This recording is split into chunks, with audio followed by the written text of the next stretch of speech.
Bonjour et bienvenue dans notre émission Sagesse bouddhiste. Un temple zen nous ouvre aujourd'hui ses portes pour suivre une cérémonie très particulière, Osen Shiki. Il s'agit d'un moment très fort dans la vie des monastères de cette tradition. Un moine ou une nonne effectue ce qu'on appelle un combat du dharma devant toute une assemblée réunie pour la cause. Il ou elle réalise en public la preuve de son engagement dans le dharma, une démarche qui n'est ni un diplôme ni un degré quelconque d'ordination. La cérémonie de Osen Shiki est extrêmement ritualisée, construite autour de paroles et de gestes très précis. Pour la décrire et connaître sa signification, nous avons le plaisir de recevoir Olivier Reingen-Wangen. Bonjour. Bonjour. Vous pratiquez le Zen Soto depuis une quarantaine d'années. Vous avez été le disciple de maître Deshimaru, duquel vous avez reçu l'ordination. Vous êtes aujourd'hui l'abbé du monastère Ryumunji que vous avez fondé à Weiterswiller, en Alsace, il y a 15 ans. Et puis, je rappelle que vous êtes aussi le président de l'Union bouddhiste de France. Merci de répondre aujourd'hui à nos questions. Merci à vous. Alors, la particularité de la tradition zen, c'est la relation qui existe entre le maître et le disciple, relation que l'on peut voir à travers les cérémonies qui se déroulent dans les monastères. La première des cérémonies, c'est l'ordination. Et la deuxième, c'est la cérémonie de Osen Shiki. Qu'est-ce qui les lie entre elles, en fait ? Les deux sont en parfaite cohérence et évidemment, une cérémonie en elle-même exprime un vrai engagement à un moment donné, mais il est toujours bien de quelques années plus tard confirmer cet engagement à travers une cérémonie encore plus exigeante d'une certaine façon. Au départ, quand on reçoit l'ordination de moine, d'une certaine manière, on prend l'engagement pour soi-même de pratiquer la voie, de s'engager sur cette voie et de la faire sienne, c'est-à-dire d'en faire sa pratique quotidienne. La cérémonie de Osen Shiki s'inscrit dans un cadre qui est plus au niveau d'une communauté. C'est-à-dire que le moine ou la nonne en question va montrer ou va exprimer son engagement entier pour la communauté et pour le service de cette communauté. Qu'est-ce que ça veut dire précisément Osen Shiki ? Osen Shiki, littéralement, veut dire combat du dharma. Alors, il ne faut pas prendre les mots, enfin certains mots en tout cas, d'une façon littérale. Il ne s'agit pas de se battre avec qui que ce soit. Mais c'est un combat dans la mesure où on doit se dépasser soi-même. On doit aller au bout de soi-même. Et devant, encore une fois, une assemblée importante. Et donc, ça demande un véritable dépassement. Alors, quel est le moine ou la nonne qui peut faire Osen Shiki ? Le moine ou la nonne qui est désigné pour la période du Hango, donc de la période de retraite dans laquelle s'inscrit cette cérémonie de Osen Shiki, est désigné par le maître ou l'abbé du monastère. Finalement, avant de faire sa cérémonie d'Osen Shiki, il ou elle fait une période de 3 mois d'activité un petit peu particulière. Est-ce que vous pouvez nous expliquer ? Oui. Traditionnellement, dans le bouddhisme, le Bouddha et toute sa sangha s'arrêtaient 2 fois par an pendant les périodes de mousson, pour des périodes d'environ 3 mois ou de 3 mois, et s'arrêtaient, restaient sur place, ne bougeaient plus, consacraient ce temps vraiment à la méditation, à la pratique, à l'étude.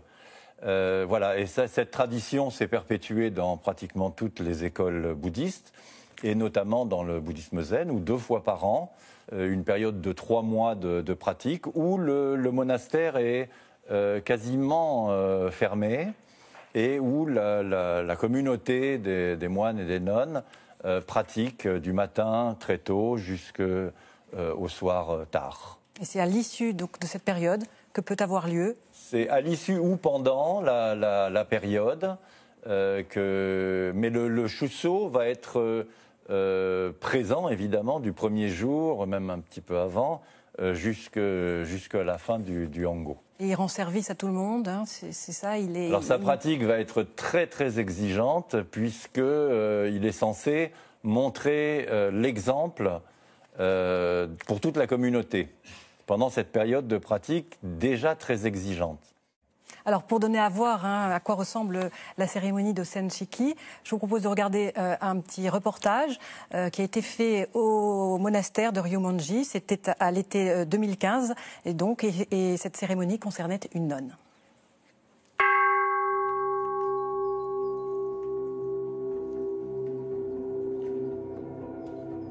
Les moines et moniales du monastère bouddhiste Ryumonji célèbrent aujourd'hui une cérémonie particulière dans la pratique du zen, le Osen Shiki, qui signifie en japonais le combat du dharma.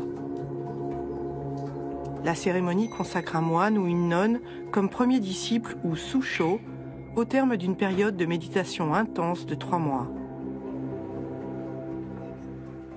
Aujourd'hui, c'est la nonne Kankyo qui s'apprête à prendre officiellement la place de susho parmi la communauté de pratiquants.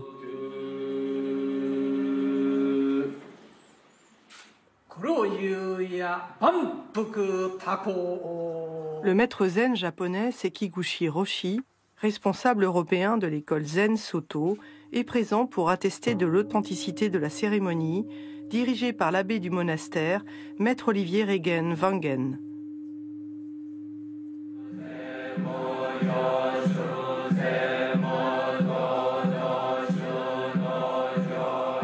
Le Shuso doit faire preuve de maturité dans la voie spirituelle en répondant aux différentes questions que lui posent les disciples. Il reçoit ensuite le texte des sutras du Bouddha. La cérémonie de Osen, c'est donc en fait un rituel qui repose sur ce qu'on appelle un koan zen. C'est une histoire très ancienne qui a pour but d'éclairer certaines vérités du bouddhisme. Donc celle que nous utilisons en ce moment, en fait, est l'histoire de la rencontre entre Bodhidharma, un grand maître indien, et l'empereur de Chine, l'empereur Wu. Alors l'empereur de Chine, c'était quelqu'un de très fervent bouddhiste, il a fait construire des pagodes, des monastères. Et au moment de sa rencontre avec Bodhidharma, il lui demande, alors maître Bodhidharma, ben voilà, j'ai fait tout ça, qu'est-ce que je vais recevoir comme mérite? Bodhidharma, sans se démonter, lui répond droit dans les yeux, aucun mérite. La vérité bouddhiste qui se cache derrière ça, c'est en fait de faire les choses en soi, donc telles qu'elles sont, juste pour l'acte lui-même, sans chercher à obtenir autre chose. Et ça revient toujours à cette réalité du moment présent. Le but de la cérémonie du Osen Shiki est de renforcer les disciples dans leur pratique du dharma.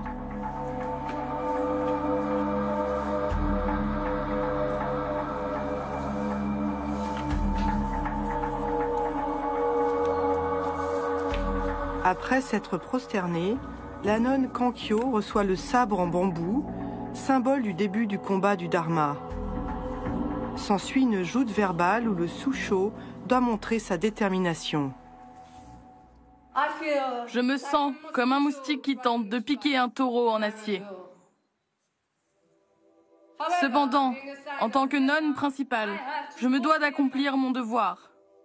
Vous, dragons, éléphants dans cet abîme du dharma, aidez-moi dans mon combat pour le dharma. Kanku, c'est à vous de parler le premier. Les enseignements du Mahayana disent que le samsara et le nirvana ne font qu'un. Qu'est-ce que cela signifie? Cela signifie que c'est très important de ne pas chercher le nirvana ailleurs qu'ici. Montrez-moi comment pratiquer.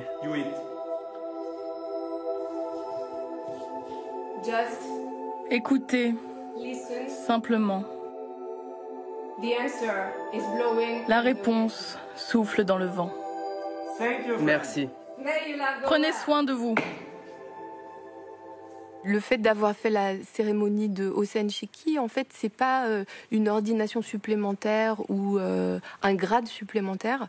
C'est simplement un engagement profond au niveau du cœur d'être vraiment complètement au service de la communauté monastique, mais aussi de toutes les personnes qui auraient besoin de notre présence.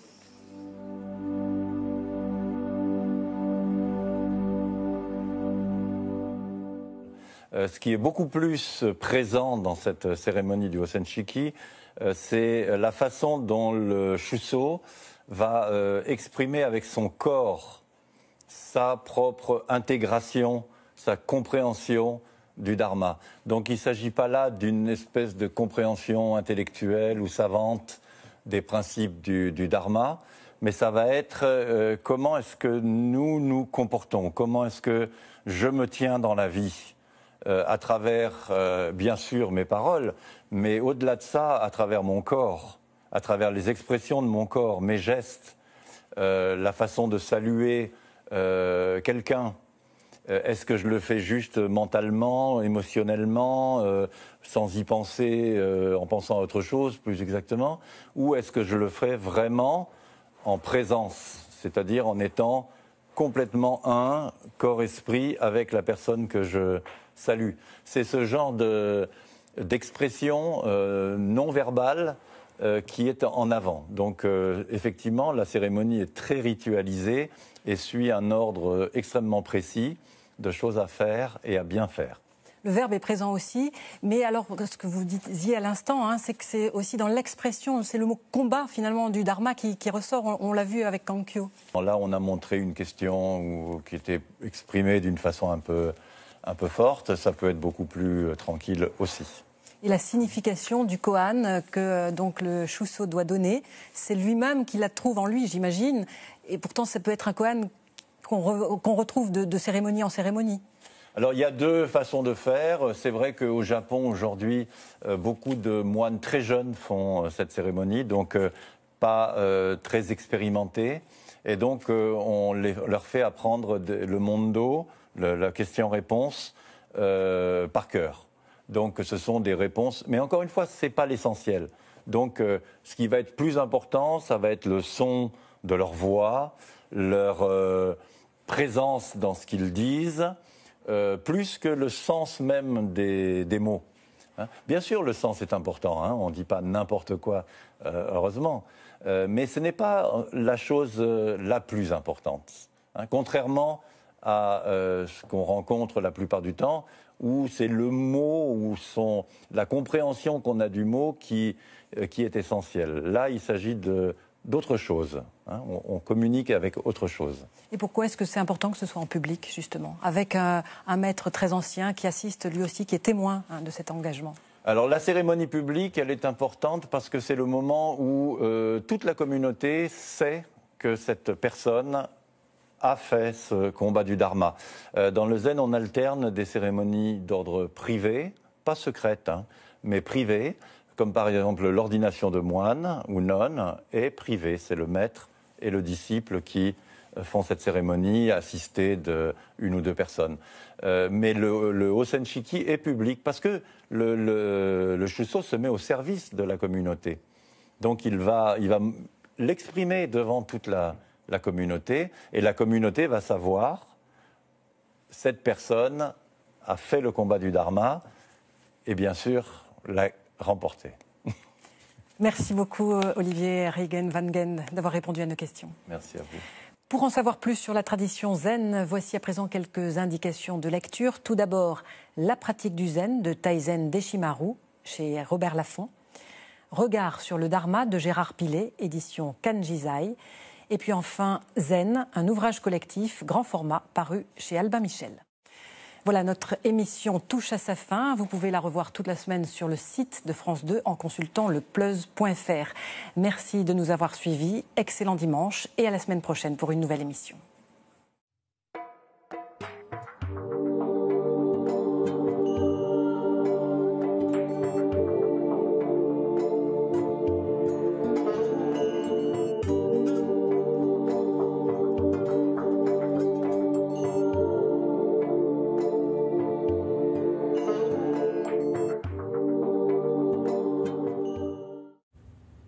Voici le deuxième volet consacré